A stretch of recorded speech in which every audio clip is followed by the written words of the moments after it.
How you doing, guys? Malik over at Modern Pawn. Today we're going to be talking about FN's 5.7 PS90 carbine.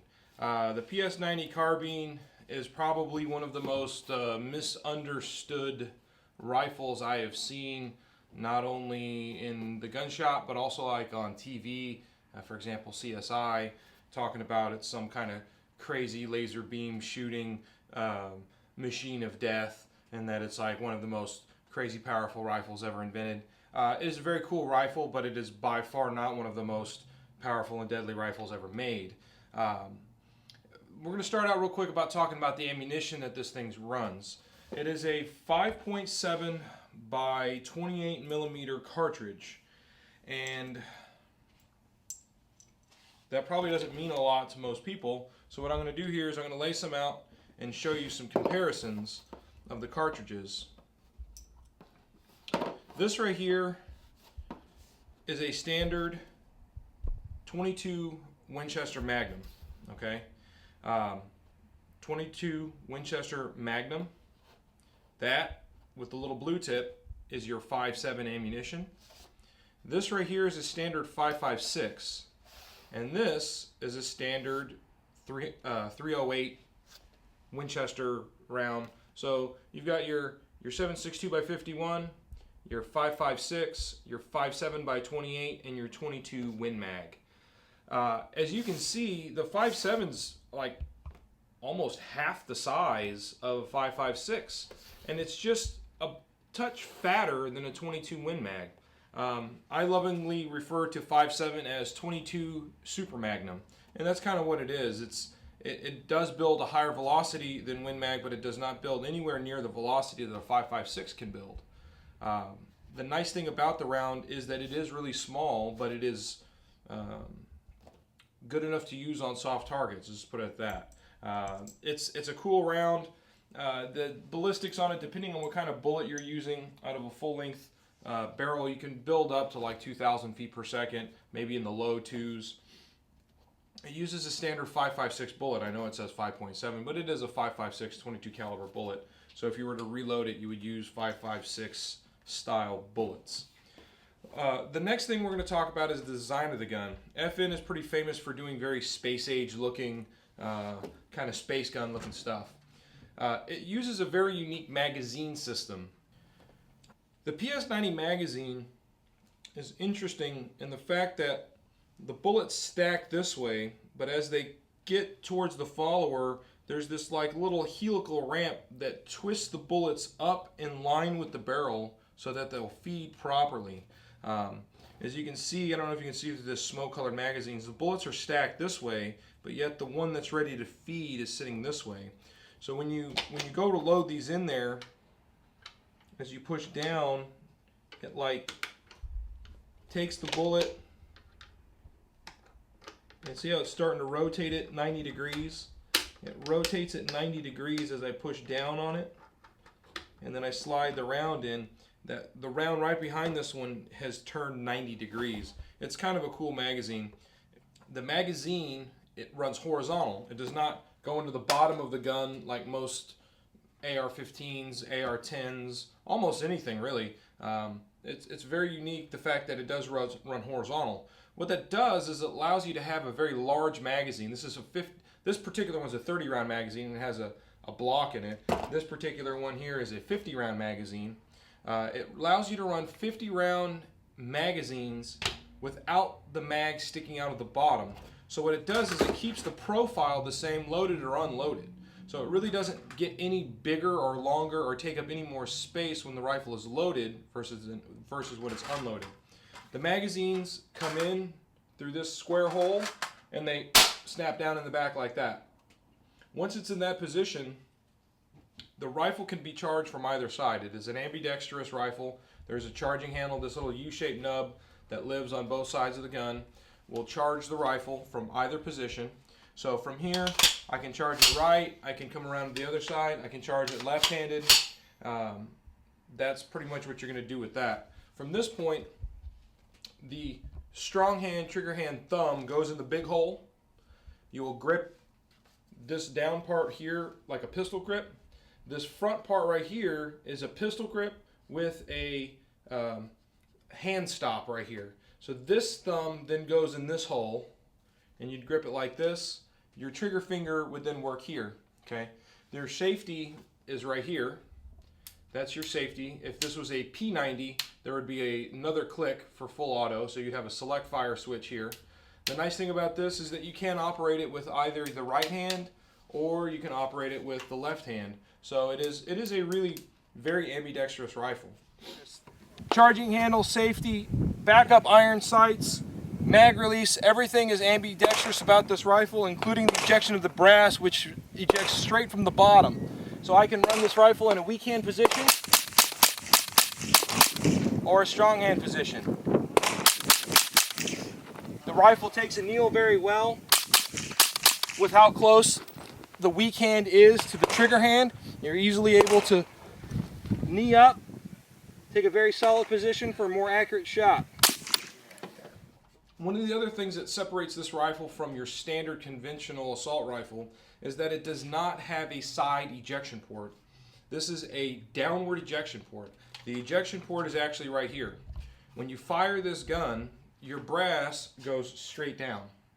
Now, one of the reasons they designed it to do that in a CQB situation, if you're in very, very tight quarters, say you're shooting out of a Hummer window and it's not a real big space and you're shooting out and your gun is almost pressed up against the side of the door jamb, or you're up against a wall or in a hallway where you might have a failure due to brass not being able to properly clear the rifle if it's coming out of the side.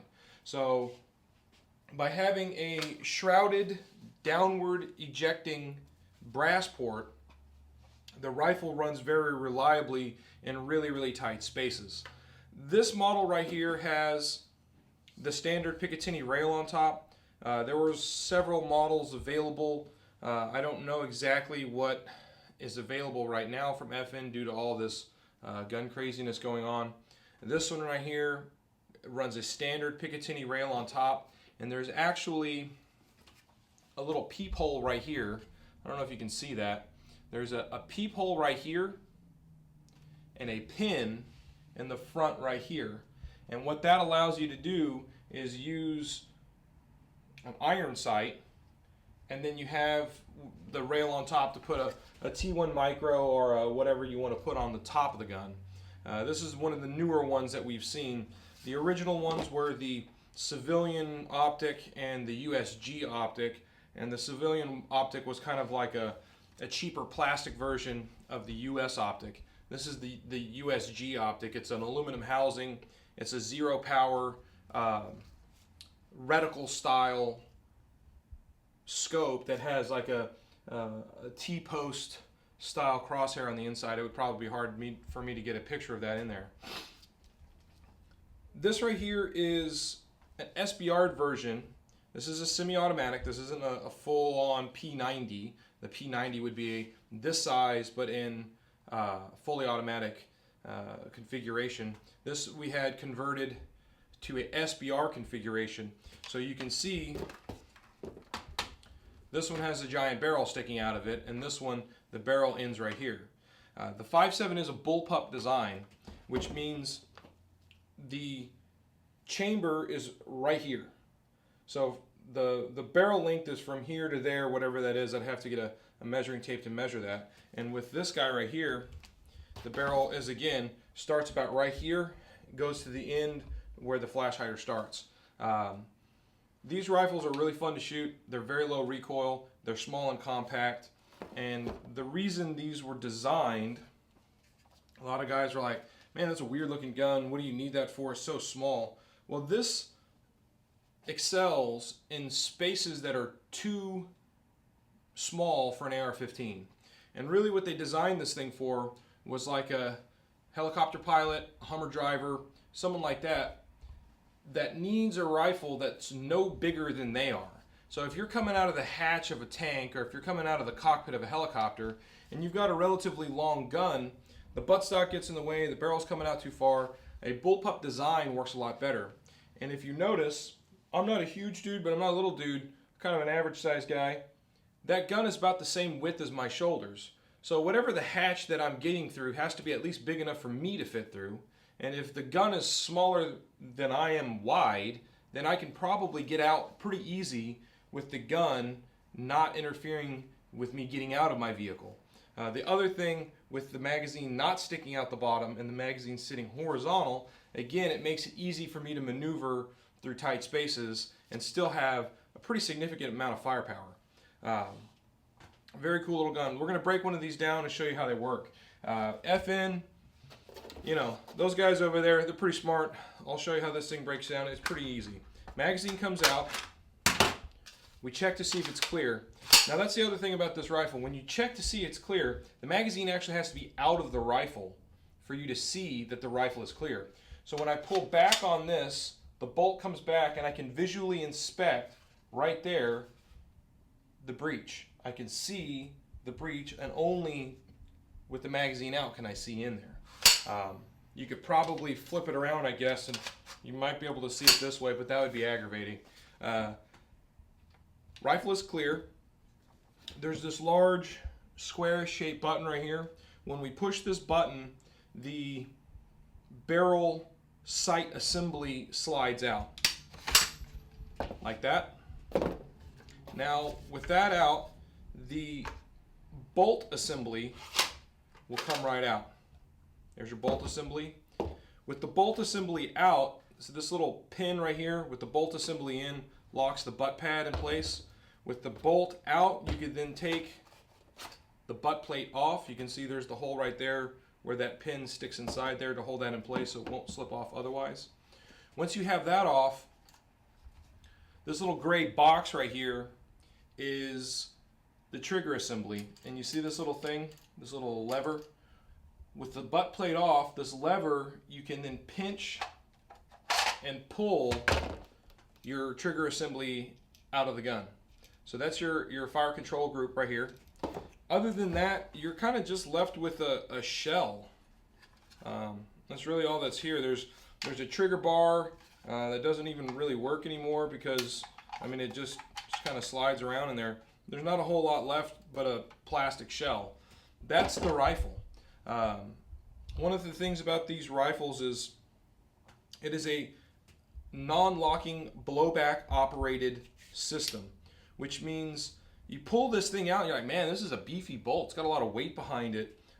It does not have any locking lugs like an AR-15 where the bolt head goes into the barrel extension and then locks in place, and then upon firing, you know, the piston hits the can and all that stuff, and it has to unlock.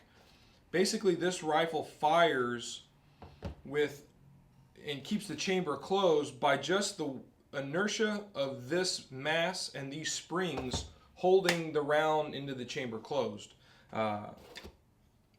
It's a pretty simple system. One of the nice things about a blowback operated system is that you don't have as many locking parts together that are likely to wear out, where, you know, the bolt head can wear out, that kind of stuff.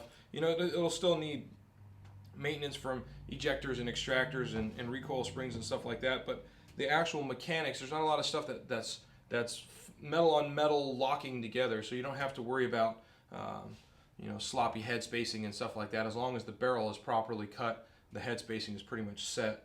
So it's a pretty neat design. When to reassemble the rifle, everything goes back together in the order that it came out. The firing control group drops back in there, and you lift this little pin, again, that little lever, pinch it, slides back in, locks in place. The butt pad goes on. It really only goes on in one direction. The bolt, which can be kind of confusing to look at, gives you a nice little pictogram. There's a little tiny arrow right here that says, hey, you need to see this arrow and it needs to go in this way. So with the bolt, you look at your little pictogram, it tells you which way to go in. That slides in. When you go to put the barrel assembly back on, you just depress the big square button, the gun locks back together, drop your magazine back in, the gun is back together. Very, very simple system, very nice running gun. I really like these guns. If you're looking for stuff like this, guys, give us a shout over at Modern Pawn and Guns in Corpus Christi, Texas. Check us out on Facebook. Subscribe to our channel. I'll have more great information coming to you about stuff like this. And again, thanks for watching.